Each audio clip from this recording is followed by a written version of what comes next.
नमस्ते जी। Class 10th के बच्चों के लिए एक सवाल आज हम लाए हैं। ठीक है, ऑब्जेक्टिव में इसको आप रख सकते हैं और इसे आप चैप्टर 4 जो हम लोगों का है द्विघात समीकरण उससे जोड़ सकते हैं। ठीक है, तो देखिए सवाल क्या कहता है कि एक धनात्मक पूर्णांक है और इसके वर्गमूल। ठीक है, किसके वर्गमूल? तो जो धनात्मक पूर्णांक है उसी का वर्गमूल अगर हम करते हैं और दोनों को जोड़ देते हैं, तो 72 आता है। तो वो पूर्णांक हमसे पूछ रहा है, हमें नहीं पता है कि वो पूर्णांक क्या है। तो हम क्या करते हैं, x मान लेते हैं, सिंपल सी बात है। ठीक है, बहुत दिनों से ये चलता आ रहा है तो x इसको हम मान लिए, सिंपल सी बात है। जो नहीं पता है उसको x मान लिए। ठीक है, तो धनात्मक पूर्णांक मेरा x हो गया, इसी का वर्गमूल। तो मेरे भाई अगर धनात्मक पूर्णांक x है तो उसका वर्गमूल क्या हो जाएगा? √x हो जाएगा। और प्रश्नानुसार क्या बोला? उसका योग बराबर 72। ध्यान से समझिए, यही मेन है समझना। सबसे पहला बात आपको यही समझना है, एक धनात्मक पूर्णांक और उसका वर्गमूल का योग 72 है। ये एक बेसिक सा समीकरण बन गया। जब भी इस तरह का बात चले, ठीक है, तो हम क्या करते हैं यहाँ पे इसको सोल्व करने के लिए √x को कुछ मान लेते हैं। तो चलिए √x को हम मान लिए 22, √x को क्या मान लिए? 22। तो x मेरा क्या हो जाएगा? ध्यान से देखिए, x मेरा हो जाएगा 22 का स्क्वायर। कहां से आ गया जी? तो दोनों तरफ वर्ग कर दीजिए। तो √x का वर्ग x, 22 का वर्ग 22 स्क्वायर। ठीक है, इसको रखिए, ये आपको आगे काम देने वाला है। अब x की जगह हम क्या लिखेंगे? 22 का स्क्वायर। क्यों जी? क्योंकि x का वैल्यू 22 स्क्वायर है, तो x की जगह हम 22 स्क्वायर लिख दिए। प्लस की प्लस, √x की जगह क्या लिखेंगे? 22, तो √x की जगह लिख दीजिए 22। ठीक है, बराबर 72। ये बन गया समीकरण द्विघात। और इसे सोल्व कर लेना है, सबको सोल्व करने आता होगा।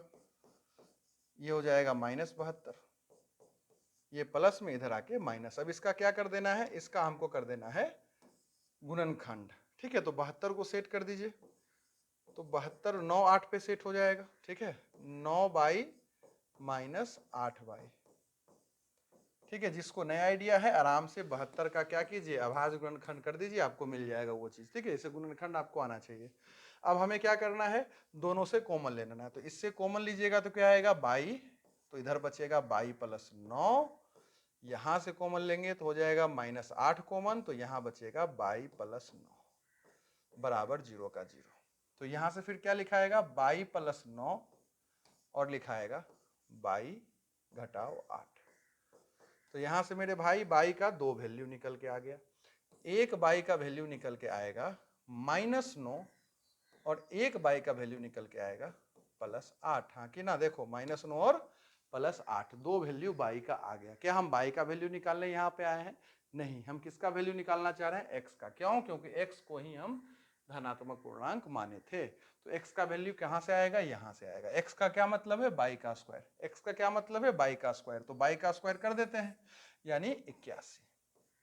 और इस 22 का वैल्यू 64। आपको पता होगा ना कि भाई द्विघात समीकरण है, द्विघात किसी भी द्विघात समीकरण को सोल्व करेंगे तो दो मूल आता है, तो दो मूल आया था।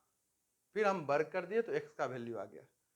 लेकिन क्या ये x का दोनों वैल्यू इस समीकरण को, इस सिचुएशन को जो सवाल में दिया गया उसको संतुष्ट कर रहा है? तो ध्यान से देखिए, 81 जो है उसको संतुष्ट नहीं कर पाएगा। किसको? क्या दिया था सवाल में कि वो जो मेरा धनात्मक पूर्णांक है, तो अगर हम x का वैल्यू 81 लेंगे तो मेरा धनात्मक पूर्णांक 81 हो जाएगा। तो 81 और उसी का वर्गमूल, तो 81 का वर्गमूल 9, धनात्मक पूर्णांक और उसका वर्गमूल का योग 72 आना चाहिए।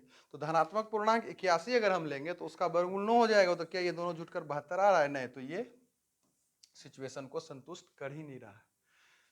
इसलिए मेरा आंसर क्या होगा? सिर्फ 64 होगा। 64 जो है ऑप्शन सी में दिख रहा है, ये मेरा सही जवाब हो जाएगा। और अगर आप ध्यान से देखिएगा तो जो 64 है इस सिचुएशन को संतुष्ट कर रहा है कि 64 और उसी का वर्गमूल यानी कि 8 को जोड़िएगा तो 72 आ जाएगा। बात आ रहा है समझ में क्या? तो ये सवाल था जो कि हम आपको समझाने का प्रयास किए। उम्मीद करते हैं आपको समझ में आया होगा। बहुत बहुत धन्यवाद।